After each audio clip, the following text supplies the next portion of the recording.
Welcome back to another episode of Lucky Top Sports. CFP Semifinal reaction for football. We're going to touch upon some NFL today, and we're going to go into a little bit of basketball. But right now, we're sitting at the halftime of Penn State, Notre Dame, Thursday, January 9th. Penn State 10, Notre Dame 3. I've been watching the game a little bit. Terrible passing offenses, both of these teams, but I guess it's a good thing there's two sides of the ball. A lot of running from Penn State and a lot of running from Notre Dame as well. So, initial thoughts on how this game's going, if you've been able to watch it, or how do you think this four teams that we have right now are reflective of the best four teams in football? Yeah, I mean, best four teams. Again, I think as we've seen in the playoffs, I think it's just each different game each week that we've had these first round, quarterfinal, semifinal games. Each of them have taken on their own kind of identity, game within themselves, and this one's no different. This Notre Dame team that's coming out, Riley Leonard is, I think, right now halftime 6 for 11, I think, for like 63 yards. And they also have Steve Angeli. He's 6 for 7 for 44 yards. So not a lot to look at from the passing perspective. To your point there, at the opening there, Naveen. Kind of a snooze fest there in the first quarter. You didn't get any points until the second quarter from either team. But it's not the same Notre Dame team that we saw against Georgia, I would argue. It's kind of been a rock fight like I thought it would be when we kind of previewed the games after the Tennessee basketball game on the live reaction that we had on Tuesday night. Yeah. Wait a second. I'm getting a call. Hold on a second. Sorry, guys. Big Texas here. Oh man, I don't know what happened. I don't know what happened to Naveen, man. He had to drop, but come in and represent for him. What I'm seeing here is these are not very good quarterbacks at all. I will say that they do better running the ball than they are passing. I just want to make a general comment on the playoffs. We got the 3, 4, 5, 6 seeds, I guess, left nationally. And in terms of college football playoff bracket, we don't have a single team that got a bye in here.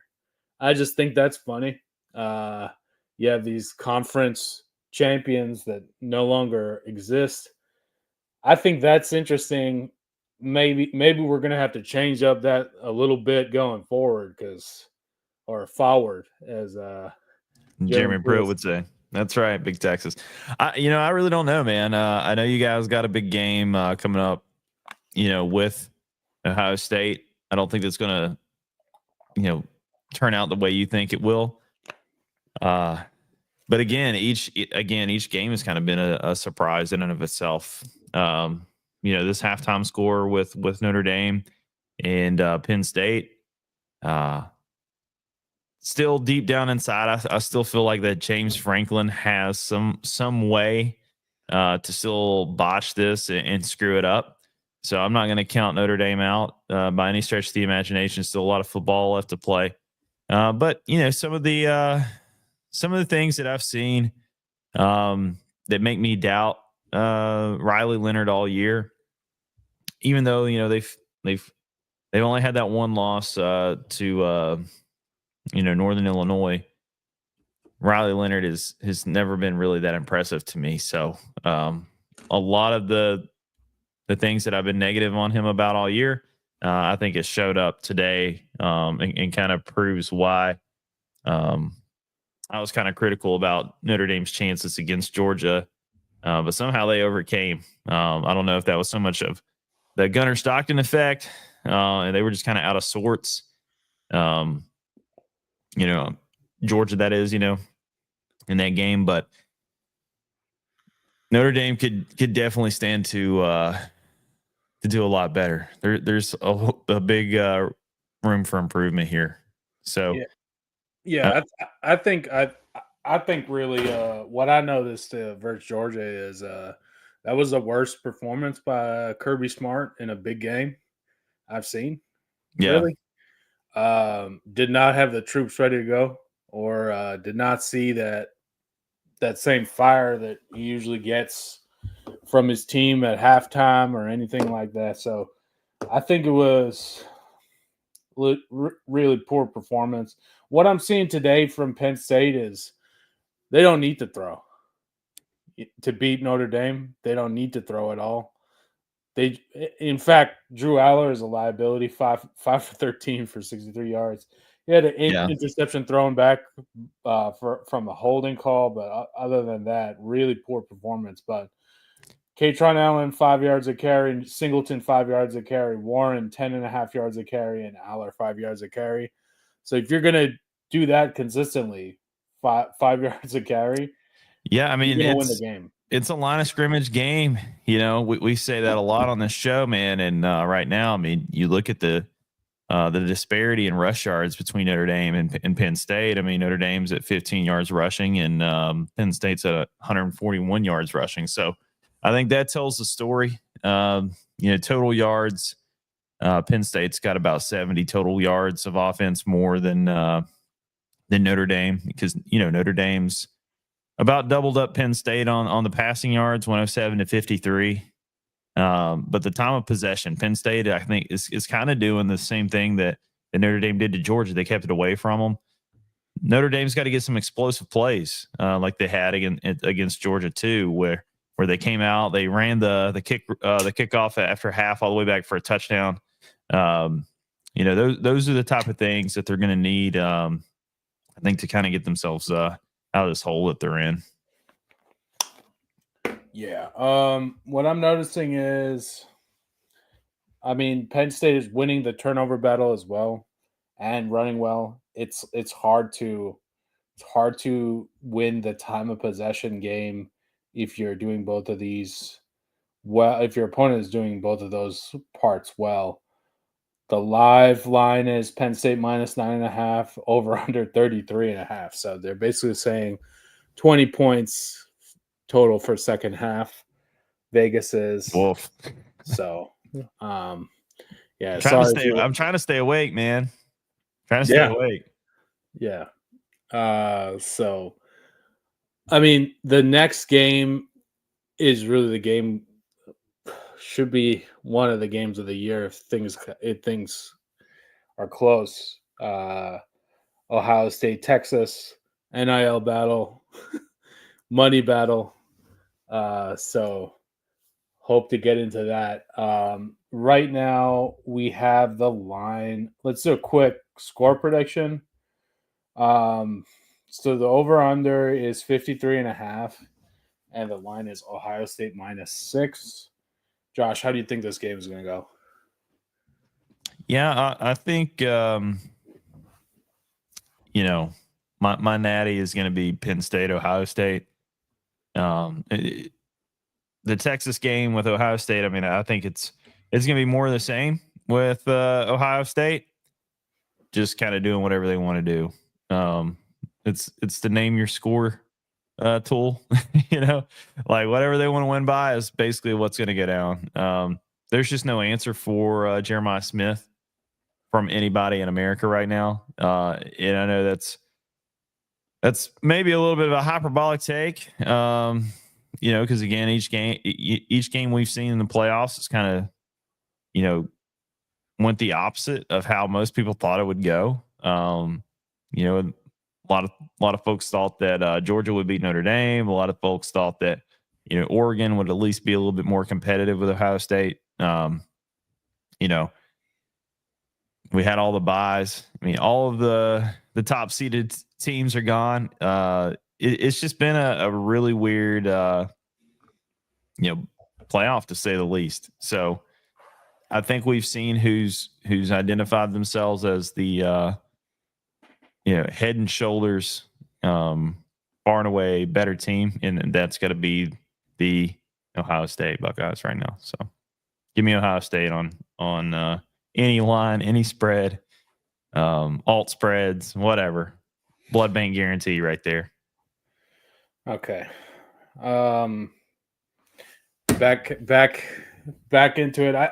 I mean, what I think has to come from this game is that the world is on Ohio State right now. I think you have to take Texas +6 from a betting perspective. I don't know that they're going to win the game, but should be a 3-point game or less if everything works out.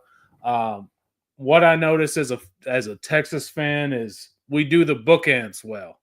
I call them the first 6 minutes of the first quarter and the last 6 minutes of the fourth and overtime. We've been doing well, but somewhere deep in that middle chunk of the game, the middle 30 to 40 minutes, we really play like shit, and we play down to our opponent. Easy case for Arizona State to beat us last week. Should have lost that game, be honest with you. Man. But you didn't. You found a way. You found a way. So hats off. Yeah. If buts and maybes don't count, scores count. So we won on the score sheet. Shout outs Cam Scatterbo. Should not be a Arizona State player. Should be in a bigger conference, bigger kind of environment. He was the best player on the field last week. Really concerned about Quinn Ewers. I don't know if that man's going to stand upright. We might have to see some March action in the semifinal if we want to beat Ohio State. I think that we will have a good couple first drives. I think Sark probably is the best in the country at the first drive. Middle of the game, he doesn't do as well as I just mentioned, but first drive, he should do well. And if we can score 28 points, I believe we'll be in the game, and we'll hopefully be in the game at the end. Ohio State, otherwise, looking like a dominant team here. If I had to put Ohio State line versus either of these teams, Penn State or Notre Dame, I would say it's a 6.5, 7.5 type spread for a national championship, easy. So I don't want to see all blowouts. So hopefully the boys in Burnt Orange couldn't get it done. Yeah, I mean, I think this is gonna be a little bit of wishful thinking, but Texas, the first time, or excuse me, the next time that Texas beats anybody with a pulse this year will be the first time. Outside of the Arizona State, again, there was some debatable calls and parts of that game. None of that game came down to one single thing, but I think Lady Luck was definitely showing a little bit of favor to you guys in that game. So either way, we'll see how this game between Notre Dame and Penn State plays out, and then obviously we'll be looking forward to Ohio State, Texas. But let's kind of shift gears real quick, Naveen, to Tennessee hoops. If you want to keep Big Texas around for a little bit, we are going to be talking about a trip to Austin, Texas this weekend. We play Saturday down in Austin. The team kind of traveled, the team did travel kind of early to beat the terrible weather, the snow and everything, and ice that's coming through the southeast. Yeah, the damn 3 inches of snow. Yeah, man, it's on the way. But they're in Texas now. They had a long day of film session. The media didn't get a lot of opportunity to do interviews there, the beat writers and stuff there for KNS and the local radio teams. I think Rick Barnes probably took his sweet time, enjoying, peeling the paint off the walls, so to speak, with showing the ineptitude and just overall lousy play that we displayed down in Gainesville, and how, hey man, what I've been telling you, all season, that you've been doing wrong and maybe you need to fix this or that, yeah, you probably should start fixing this or that, because right here we have a lot of problems going on. And if we're going to have the type of season that we think we can have and that we want to have, and it's been indicative of what we've had so far, as up to this point being ranked the number one team in the country, that we have to change. Your thoughts, Big Texas, real quick. The Vols coming down like it's the year 1812. Well, I will say that Texas hoops not at the pinnacle of where they were even a couple seasons ago or even last year, but we did show up against Auburn. We did perform pretty well. We lost by 4 or 5 points. We were down 15 or 20 points in the second half, and we cut it to a 4-point game. Won't be easy for Tennessee. Again, it's a dreaded road game for y'all. We're having trouble across all our sports on the road. So we need to buckle down if we're expecting to win. I don't have the stats in front of me, but I know that Rick Barnes of late doesn't drop 2 in a row, really. So I expect y'all to win. I expect Tennessee to come out with a dub, but it's not going to be as easy as we thought. That game is Saturday, is it not? That's right. It is Saturday at the Moody Center. I think that's what they call it down there. It's going to tip off is at 6 p.m. Eastern, so it'll be on ESPN. So Texas coming into the game 11-4, 0-2 in the conference. So I mean, I think this is going to be a big part of y'all season too, Big Texas, because dropping to 0-3 in league play is going to be pretty tough, man. Yeah, man. It's interesting you bring that up. SEC is so deep that you get the third loss, you're kind of screwed, man. If you want to make the national championship, if you want to make that field at 68, you can't lose so many games so early.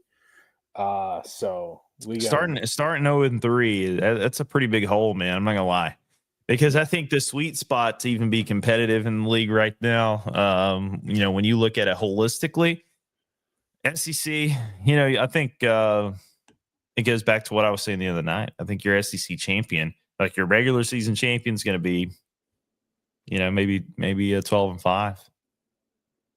Yeah. 12-6 or whatever, I would say the maximum play. games you can lose is 6. Yeah. So can't show up with that in the first week of January or second week of January at all. But yeah, let's talk a little bit about what we need to do. Who are you looking for as in terms of performers who to get us to the dub? For Tennessee or for Texas? Tennessee. I had to boot Big Texas off the screen. He was slowing it down. All right, man. I think again, this is one of those things where that Florida game is kind of a burn the tape and move on. But you get back into the swing of things, get back into conference play, go on the road, another test. Probably going to be a hostile environment. I think the folks down in Austin love it when they get to welcome back Rick Barnes. A lot of history there. I think he's the school's all-time winning coach there for their program. But I would say, you got to have a big performance from Chaz Lanier. I mean, you look back at the film there against Florida, and there were opportunities left and right. Like even when we were down, and I said this in the reaction show, I didn't even get too worked up. Even when we were down, 10 or 12 points, before we hit our first free throw to finally undo the seal that was going on, uncork the scoring drought there when Felix Akpar hit those free throws, because we were getting open looks. We were coming down, getting off that curling back screens and stuff like that there at the elbow. Or we were getting guys open. Chaz Lanier had the first good look there on the first possession. He just missed the the shot, and that just continued. Yeah, we kind of belabored the point the other night, but it's not worth discounting. I mean, I think Tennessee shot 20% from the floor. So they hit 12 field goals all night. So what you can really take away from that, I don't know. Again, other than just, hey, burn the tape, move on to our next game against Texas, and give us some opportunities. But again, I think Chaz, better performance. I think we need to see some more from Okpara. I don't think Felix played too bad. He got put in some bad matchups when off screens and stuff. We saw him kind of getting put in a position where he had to guard, at the top of the key instead of being down on the post. So kind of limited his abilities to do a good job rebounding. And we just are lacking some of that defensive presence in the post. We have a lot of tall, lanky dudes, but we don't have any just, towering, imposing, strong bigs down low. So we really got to work on that. I need Igor Milicic to be the rebounding machine like he was against Arkansas. So Zakai Ziegler, a little bit better play there. I mean, just really, I think you could say the entire team. This is kind of a rebound game.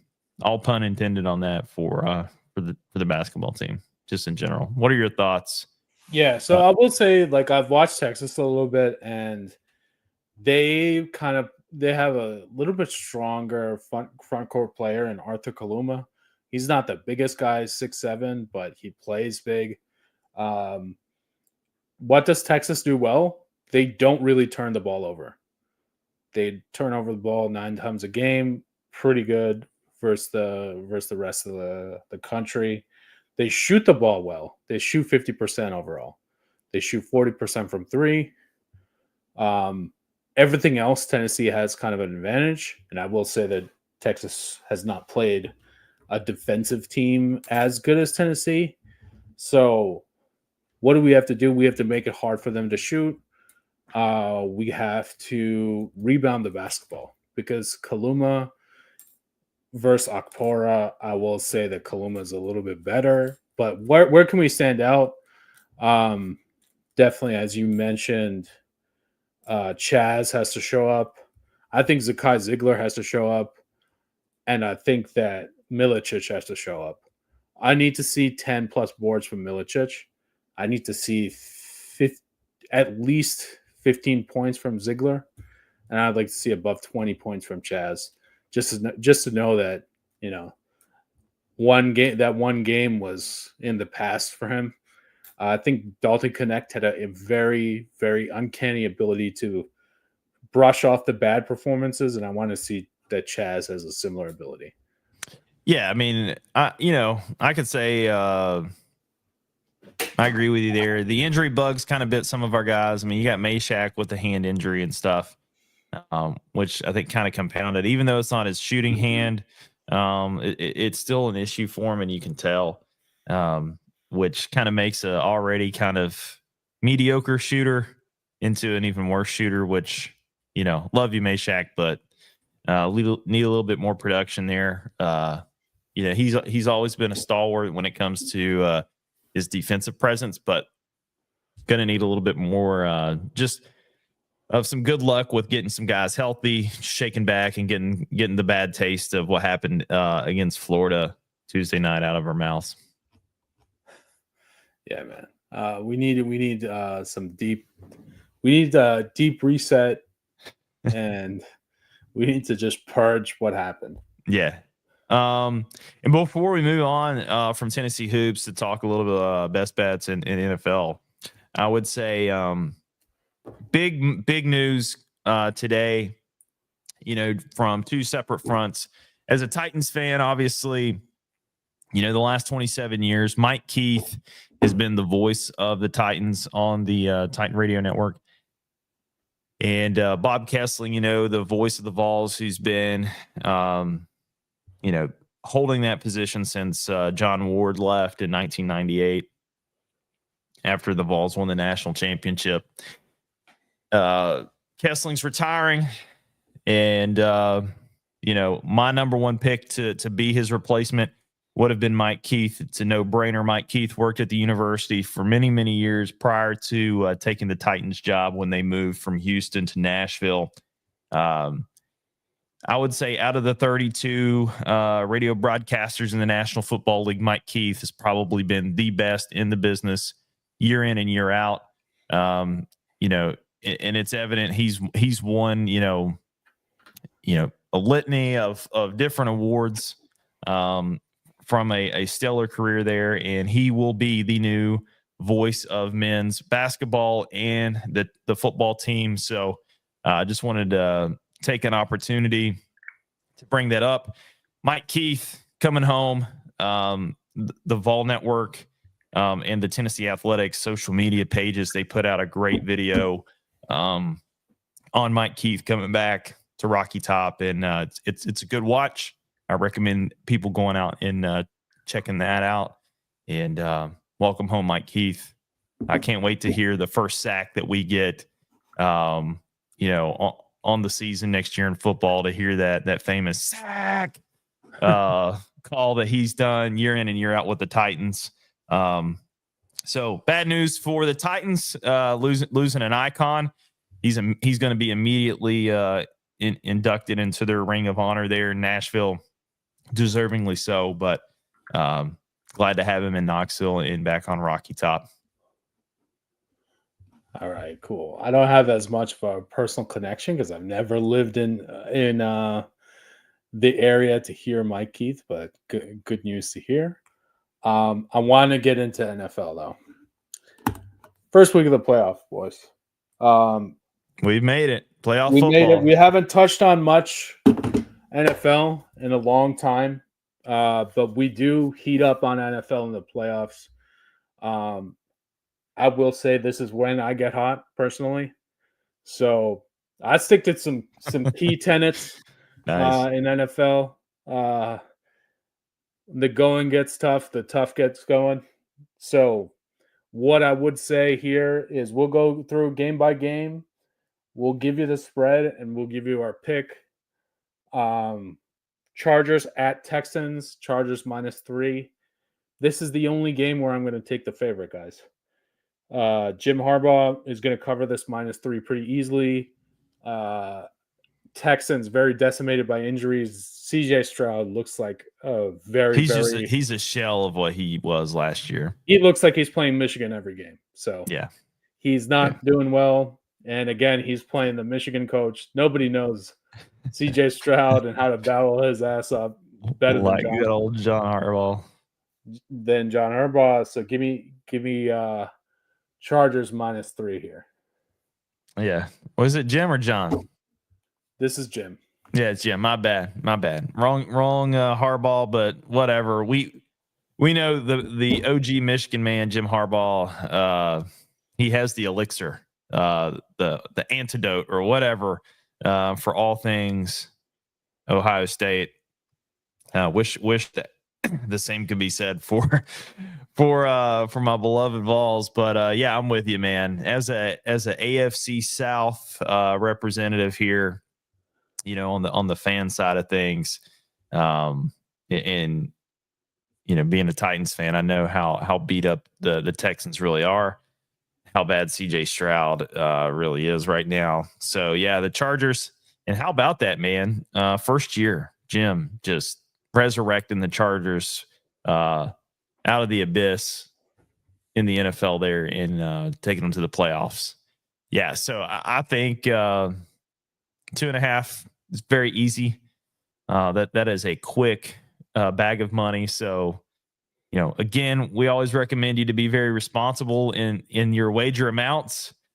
But I think if there was one that you could maybe risk it for the biscuit, so to speak, that would be the game to probably pile on. Would you agree? Yeah, man. And the good thing about it is you have 5 games left to chase after that one. So if it doesn't go your way, you have a long period of time to get it back. Absolutely. Now let's switch from Jim Harbaugh to John Harbaugh. There we go. We got Ravens minus 9.5 versus the Steelers 8 a.m. on Saturday night. Again, the Chargers and Texans 4:30 p.m. on Saturday. Give me the Steelers. Steelers plus 9.5. 9.5. It's That's too the big of first a hot line. take, man. That's like volcano hot right there. That is hot. Give me Danger Russ. Not dangerous, bro. Let's ride, big dog. Let's ride. Let's ride, dude. 9.5. You trying to fuck with me, dog? Are you serious? Also give me the under here, 43.5. I don't think that this is going over. This is the third time you're facing the opponent. It's very hard to sit there and beat the same team all over the place. And I think this is Mike Tomlin fighting for his job spot. I know that traditionally you would never say, okay, this guy's made the playoffs or this guy's been above 500 every year, but what has it been, like 8 or 9 years or 10 years plus since they won a divisional playoff game or any playoff game? Sure. So I think this is time to shit or get off the pot. I'll even say, no, I won't say it. I was going to say sprinkle a little on money line. I'm not going to say that. Plus 9.5, though. Give it to me. Yeah, man, I'm going the other way here, man. I just think you got to give me the Ravens on this. I think Lamar and Derrick Henry are going to do what they need to do. The Steelers, I think, have struggled down the stretch here. They didn't look great against the Bengals either. So Ravens all day long, man. I think we're going to see. I honestly think we're going to see a potential setup for another Harbaugh Bowl. Okay. All right. Sunday, 1:00. We got Broncos at the Bills. This is one of my favorite sayings from last season. All dogs go to heaven. Give me Broncos plus 9. Oh my gosh! Let's do it. Let's do it here again, man. You're taking Broncos over Buffalo. It's at Buffalo. Yeah, plus 9 though. Plus 9. That's a lot. That is a lot, dude. Man. Broncos are tough. Pat Surtain, Josh Allen. This is a traditional Josh Allen win here, but they're going to win by 7, guys. They're not going to win by 9. Don't worry about it. Bo Nix and Sean Payton cooking it up. I have Buffalo here on FanDuel, man. Minus 8.5 at home. Okay. That's what you're taking? I'm taking Josh Allen. I think they're going to get it done. That's a rough trip, man. AFC West versus AFC East too. Like it's just AFC East is just, I think, built for that. They're just built for a deeper run in the playoffs. Give me Buffalo all day. All right, why don't you start Eagles Packers? Give me the Eagles, man. All the naysayers that they've had, lank. That's right. Jalen Hurts is about to lank all over the green and yellow machine there in Green Bay. Couldn't happen to a better bunch. I've never been a big Green Bay Packer supporter, so I also love when the city of Philadelphia ripped their city apart after they win Super Bowls. So, or really just any big game. So, give me Philly. Fly Eagles fly. Marky Mark gonna be happy too. So, give me Philly. All right, I think you know where I'm going here. You're fading. You're fading, man. I'm fading. I'm going plus 5 here. Jordan Love, Jalen Hurts, they're both injured. I think Jalen Hurts is more injured than people let on, and the city of Philadelphia is letting you on. Main thing will be for the Packers will be trying to shut down Saquon.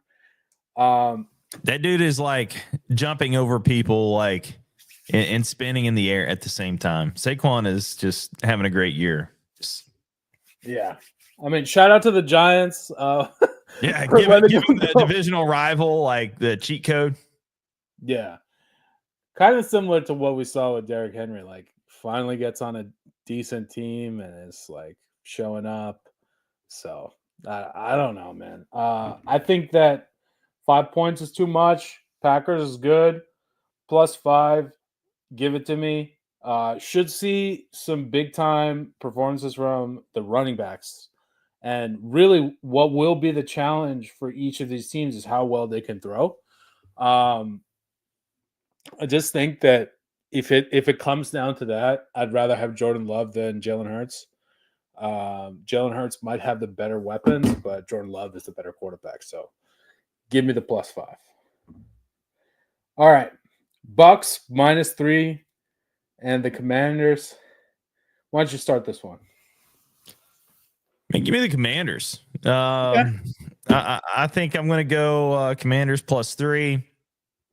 It might be one of those weird games that Washington could still lose but still cover. Maybe like a 1 or 2 point win there for the Bucks. Less than a field goal there, but I think it's going to be a close, competitive game.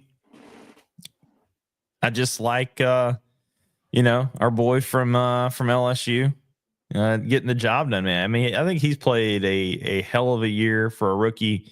And I was pretty critical of him. Especially after he won the Heisman Trophy, but all in all, I think he's had a pretty solid year. And the Commanders, I mean, they've just kind of been hanging around, Yeah, So I'll put it to you this way: very few teams would not take Jaden Daniels at this yeah, point. Jaden Daniels, yeah, straight lock, man. He's a competitor. He's a warrior, dude. He's a dog. I'll give him that. I'll give him his roses. You know where I'm going? +3, baby. So you're with me on that one. Yep. So far we're aligned on the Commanders and the Chargers. Last game of the week. My Minnesota Vikings. Oh, let's go. Versus the Rams. This game might be played in Phoenix due to the wildfires. And shout out to those recovering from the fires in Los Angeles. Yeah, man, that's like terrible. That's nightmare fuel. Like I just heart goes out. It's kind of the same thing as what my area that I grew up in kind of went through there with the flooding back in September.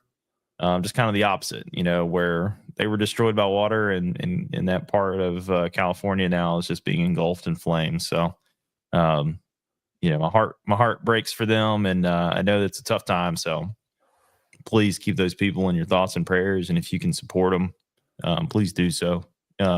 Reach out to the American Red Cross, and I'm sure there's a lot of other folks that you can reach out to. Maybe on our next show we can have that teed up to where they can go and help. So, yeah. But I will say, not to make jokes out of a somber situation, you got to fade their team because too much bad stuff going on. I think they probably got their minds elsewhere. It's just a perfect storm, so to speak, of unfortunate events. Yeah, so this is Monday night. Vikings got absolutely shellacked versus the Lions in the second half last week. I think this is the lowest point in the Viking season's coming. It's a terrible time, but they are the favorite, right? And this is exactly what Vegas wants you to do: is to bet Rams. Rally for the disaster, rally for hometown, rally against the team that just got smoked. Terrible choice of words there. Yeah, but continue. I didn't even think about that, but yes. But yes, I was talking about the Vikings there. Vikings got smoked by the Lions, dude. Literally talking about that.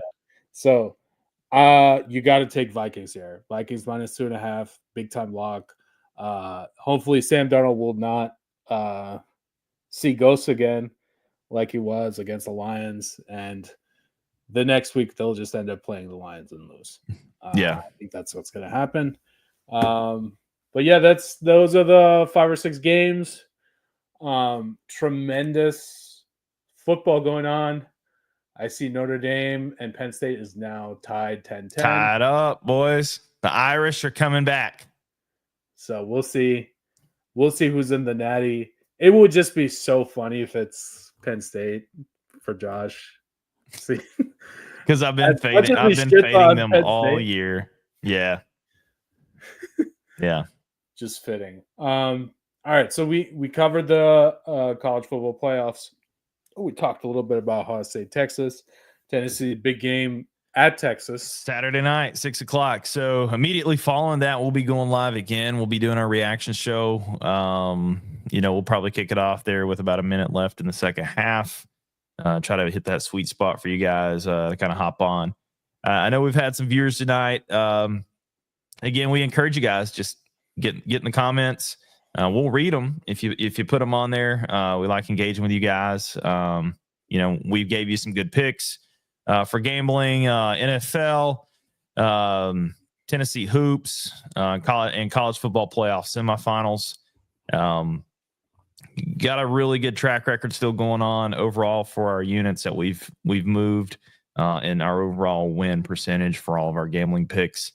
Again, college basketball season is upon us in conference play, getting to do these reactions and these lives for you. So lots of more content coming up.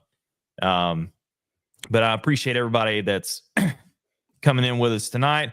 I know it's a busy night, especially with the CFP going on simultaneously while we're on. But if you missed this and you're listening to the podcast, lock in those bets, man. Let us know how they went for you. If you got paid, we want to know, and we'll continue to give you those quality premium picks each and every show. But I think we're going to call it a night. Get back on here and watch some college football while it's still around. For all of you, again, out in the fires in California, heart goes out. Thoughts and prayers.